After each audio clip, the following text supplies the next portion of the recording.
마지막 섹션에 가장 중요한 부분을 다뤘던 게 분양가 상한제 합리화였던 것 같아요. 예, 정말 맞습니다. 합리화 됐나요? 뭐 지금까지 상당히 그 분양가 상한제 저도 이제 심사를 많이 해봤는데요. 이게 네. 심사를 해보면 문제가 뭐냐 그러면 신규 택지에는 이게 적용이 되는 게 맞아요. 근데 대부분의 우리가 그 서울 쪽에 공급되는 물량은 정비 사업을 통해서 공급이 되지 그렇죠. 않습니까? 네. 예, 그리고 지금 계속 이제 서울에 공급이 없는 이유도 정비 사업이 연기되거나 아니면 멈춰져 있기 때문에 지금 발생하는 문제거든요. 그래서 그런 부분들을 고려한다 그러면 사실은 이게 분양가 상한제라는 것을 좀 정비 사업에도 맞는 방향으로 좀 바꿔야 된다. 이런 이야기들은 상당히 오래전부터 있어 왔습니다. 근데 이번에 이제 그런 부분들이 포함되는 걸로 이제 이야기가 되고 있고요. 또 하나는 이제 최근에 이제 뭐 전 세계적으로 공급망이 문제가 생기면서 자재 가격이 너무 많이 오르고 있거든요. 정말 많이 이건 올랐습니다. 아주 심각한 문제입니다. 그래서 저도 이제 공급 대책을 이야기할 때 항상 우리가 이런 분양가라든지 아니면 시공에 대한 비용 이런 부분들을 같이 해결하지 않으면 공급 자체가 안 될 거다라는 이야기를 많이 하거든요. 그래서 그런 부분들이 포함되면서 조금 합리적으로 운영될 수 있는 여지가 생겼고요. 또 하나는 우리가 이제 분양가 상한제라든지 이런 거를 이중으로 받고 있습니다. 네, 그래서 네. 허그라고 하는 그러니까 주택도시보존공사에서 네. 이게 분양 리스크를 없애기 위해서 보증 리스크를 관리하는 차원에서 고분양가 심사 제도를 하거든요. 관리 제도를. 근데 이게 사실은 근거가 별로 없고요. 심사 기준이 뭔지도 잘 몰라요. 그래서 이거를 이제 조금 합리적으로 개편할 부분, 인근 시세 산정 기준이라든지 이런 것들을 예전에는 20년 그 전 것도 이제 봐가지고 평균을 하니까 사실은 좀 말이 안 말이 안 맞았죠. 됐죠. 지금 뭐 새로 분양하는 아파트인데요. 10년 이내로 한다는데 이것도 말이 안 10년도 될 것 말이 안 같아요. 됩니다. 5년도 사실은 주변에서 이제 시세를 잘 아시는 분들은 이것도 말이 안 된다고 이야기할 정도인데요.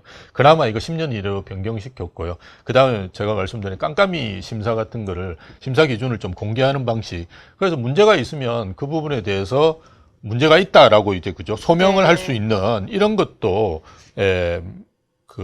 도입됐으니까요. 뭐 아주 합리적으로 된 거라고 볼 수 있죠. 저는 이제 분양가 올리는 건 좋은데 지금 분양가에서 규제 중에서 이제 분양가 9억 원 이상은 또 중도금 대출이 안 되잖아요. 맞습니다. 그러니까 이게 보면은 저번에도 뭐 세금 얘기를 하다가 뭐 양도세 중과 완화를 하는데 취득세가 또 걸리고 취득세 걸리니까 대출도 이렇게 걸리듯이 이 분양가 상한제 합리화를 했지만 이 중도금 대출도 어떻게 되는지 이 부분도 어떻게 될까요? 저는 뭐 이거 9억 중도금 대출 같은 경우는 풀어줄 거라고 보는 게 어쨌든 지금 그 생애 최초 같은 경우는 15억 그 부분을 풀었거든요. 네네. 그래서 뭐 9억이라는 거를 계속 막고 있으면 이게 서로 이제 뭐 우리가 법상에 이제 상충되는 부분들이 계속 생길 수밖에 없습니다. 그래서 9억 중도금 대출 부분도 당연히 이제 풀릴 거라고 저는 봅니다. 이 방송을 정부 관계자분이 보셨으면 좋겠고 그래서 이제 하반기 때는 거의 다 분양가 상한제 단지 적용 단지 같은 경우에는 분양가가 조금 오를 수도 있지만 분양을 한다. 그렇죠. 이게 정말 중요한데 이번에 그 HDC 현대산업개발에서는요 하반기 때 이제 이문 3구역이 또 분양을 한다고 합니다. 동부권의 정말 큰 대단지로서 많은 분들이 기다리고 있는데 이 분양 단지도 어떻게 현실화되면서 분양이 된다고 하는데 이문 3구역 분양 어떻게 보시나요? 이건 뭐 열면 다 분양이 되겠죠. 이게 뭐 4,321세대로 제가 알고 있는데요. 일반 분양부터 1,600, 1,700세대 정도 되는 걸로 알고 있습니다. 그러니까 이문 휴경 뉴타운이지 않습니까? 그죠? 여기 뭐 아주 좋죠. 그래서 정말 잘 될 거라고 보는데 분양 가격은 어쨌든 올라는 갈 겁니다. 근데 그 대책을 발표하면서 좀 질의응답을 하는데 분양가 최대 상승폭을 4%라고 이야기를 했어요. 그래서 저는 듣고는 그게 좀 현실화되는 건지 이게 정말 안타까운 생각은 듭니다. 물론 이제 지역에 따라 조금 다릅니다. 왜냐하면 우리가 서울 같은 경우는 정비 사업을 해보면 아무래도 택지비가 차지하는 비중이 크죠. 그래서 저희가 이야기하는 이런 그 분양가 상한제 부분은 대부분 이제 건축공사비거든요. 네. 예, 그런 부분이 차지하는 비중이 적습니다. 예, 그러다 보면 아무래도 반영되는 비율이 좀 적을 수가 있고요. 지방은 또 그 반대지 않습니까? 그렇죠. 예, 그래서 오히려 지방에서 훨씬 더 이런 혜택을 볼 수 있는 상황인데요. 현장에서 지금 자재비 상승 폭은 거의 뭐 몇십 프로거든요. 대부분이. 네. 그래서 그런 부분들이 좀 반영이 되어서 예, 분양가 상한제가 최종적으로 규칙이 개정되는 것이 필요할 것 같습니다. 예. 네. 이게 지금 이거를 마치고 이제 질문도 이제 네. 받으려고 합니다. 엄두식님입니다.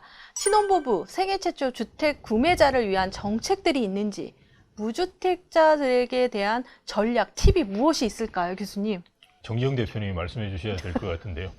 그 생애 최초라는 신혼부부에 대한 주택 구매 정책들은 많이 나와 있습니다. 많이 나와 있는데요. 어쨌든 대부분 이제 무주택이실 테니까요. 네. 무주택이신 분들은 빨리 집을 사시는 게 우리 대부분의 이제 부동산 쪽에 일하시는 분들이 말씀을 드리고요. 저도 마찬가지입니다. 이게 네. 뭐 그냥 투자 자산이 아니라요. 그냥 생활 자산이지 않습니까? 생활 자산. 거주하시는. 좋은 말이다. 그래서 무조건 있으셔야 되는 생활 자산이기 때문에 무주택자들은 빨리 하시는 게 좋은데요. 뭐 아무래도 최근에 이제 뭐 제 전문 분야는 아니지만 그러니까 청약 같은 경우도 혜택들이 조금씩 늘어나고 있는 걸로 알고 있거든요. 정말 많이 늘어났죠. 그 맞습니다. 비율도 많이 늘어나고 그래서, 뭐 생애 최초 같은 경우에는 1인 가구도 당첨될 맞습니다. 수도 있으니까. 그래서 청약을 한번 노려보시는 게 이게 정부도 이제 바뀌었으니까요. 아마 그 제대로 된 그런 공급들을 신규로도 많이 하지 않을까 생각이 들거든요. 그리고 또 대출 부분은 뭐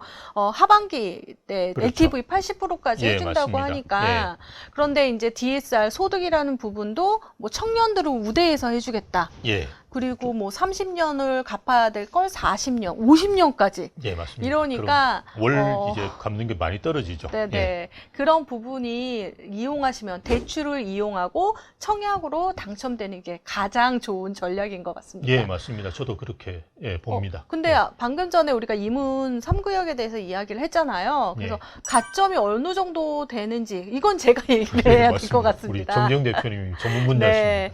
가점 같은 경우에는 서울 같은 경우에는 정말 로또 분양이다. 그러면 69점. 69점의 의미는 4인 가족의 최대 점수입니다.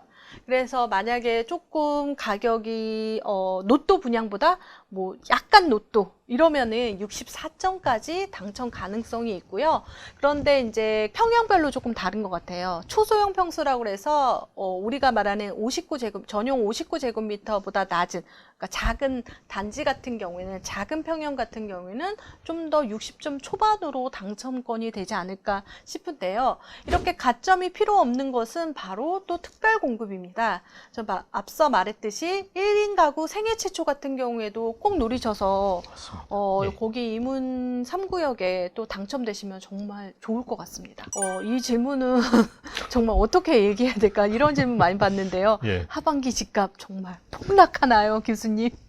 이게 사실은 폭락할 요인보다는 뭐 이렇게 하락 요인보다는 상승 요인이 훨씬 많고요. 저는 이제 딱 두 가지만 봅니다. 수급 요인하고 그다음에 이제 얼마만큼 돈이 풀려 있느냐 유동성 이 두 가지만 보는데요. 뭐 최근에 이제 유동성을 푸는 걸 걷어들이는 게 아니고요. 덜 풀고 있는 거거든요. 네. 그래서 유동성은 여전하고요. 그리고 수급 요인은 사실은 갈수록 서울은 좀 심각해집니다. 그래서 뭐 다른 지역은 모르겠는데 어쨌든 서울이 떨어지지 않으면 전체적으로 떨어지기 힘들거든요. 그래서 그런 걸 고려해 본다 그러면 뭐 폭락을 생각하실 때는 아니고요. 그리고 폭락을 우리가 생각한다 그러면 거래가 있어야지 가격이 떨어집니다. 그건 옛날 사례로 보더라도 2008년도에 우리가 금융위기가 와가지고 사실은 본격적으로 떨어지기 시작한 때가 2009년이라고 보는 그쵸. 거거든요. 그럴 경우 2008년도에 서울의 거래량은 한 6만 세대 정도였는데요. 2009년도 거래량이 9만 세대입니다. 그래서 떨어지려면 거래가 있어야 됩니다. 거래를 받아주지 않는데 어떻게 가격이 떨어지겠습니까? 그래서 지금과 같이 마비 상태에서는 폭락이라고 생각하시는 분들은 이게 조금 이렇게 오해하시는 거라고 보시는 게 맞습니다. 두님이 올리셨는데요. 제초안 시급한데 재건축 초과 이익 환수제 시급한데 언제쯤 발표 나올까요, 교수님? 이번에 진짜 이거 언제 할까요, 진짜? 이게 재건축 부분은 포함이 안 됐습니다. 그래서 그러게요. 말씀드렸듯이 조금 아쉽다라고 이제 대부분의 주택 수요자들이 생각하시는 게 이게 아주 관심 있는 주제들은 사실은 넘어가 버렸거든요. 그리고 뭐 두리뭉실하게 그냥 내용이 들어있지. 그래서 뭐 이거는 저도 잘 모르겠습니다만 어쨌든 뭐 100일 이내는 뭔가 좀 가시적인, 왜냐하면 그거는 이제 그 공약 상황 때도 말씀을 그러니까요. 하셨고, 네. 그리고 지금 국토부 장관께서도 100일 이내에는 뭐 대부분 정리해서 발표하겠다고 했으니까요. 100일을 좀 기다려 보시죠. 교수님 끝으로 윤석열 정부 첫 부동산 정책은 땡땡땡이다. 한 줄로 정리 좀 부탁드릴게요. 저는 너무 생각이 많다. 예. 생각이 많다. 예, 너무 생각이 많다. 그래서 사실은 이런 규제 완화를 한다면 그 부작용이 분명히 생길 수밖에 없습니다. 그죠? 저희가 대부분 알고 있는 가격이 오른다든지 뭐 이런 부분들이 생길 수밖에 없는데요. 그걸 또 안 하면 가격이 안 오르느냐를 좀 따져보셔야 되거든요. 그럼 문재인 정부 때 가격이 안 올랐어야 되는 거죠. 그죠? 네. 규제를 많이 했는데. 그래서 사실은 규제를 푸는 것이 오히려 가격을 잡을 수 있는 그런 부분이 될 수 있기 때문에 좀 너무 생각을 많이 하지 마시고 조금 뭐 과감하다 그러면 좀 그럴 수가 있는데요. 정책들을 꾸준히 해야 되지 않을까 이렇게 생각합니다. 예. 네. 네, 우리 정재영 대표님도 네. 뭐 첫 부동산 정책 어떻게 보셨습니까? 저는 윤석열 정부의 첫 부동산 정책은 실타래다. 예. 네, 이게 꼬여있던 실타래를 풀려고 하니까 이제 맞습니다. 막 이게 뽑으려고 하니까 저기서도 걸리고 그러다 맞습니다. 보니까 여러 가지 실타래를 풀려면 조금 시간이 필요하지 않을까 싶네요. 그렇지만 언젠간 풀리겠다. 예. 그런 기대감을 갖고 윤석열 정부를 바라보겠습니다. 네, 벌써 이제 마무리를 해야 하는 시간인데요. 다음에 또 채널 아이파크에서 뵐 수 있었으면 좋겠네요. 그럼 오늘 교수님 수고 많으셨습니다. 예, 감사합니다. 감사합니다.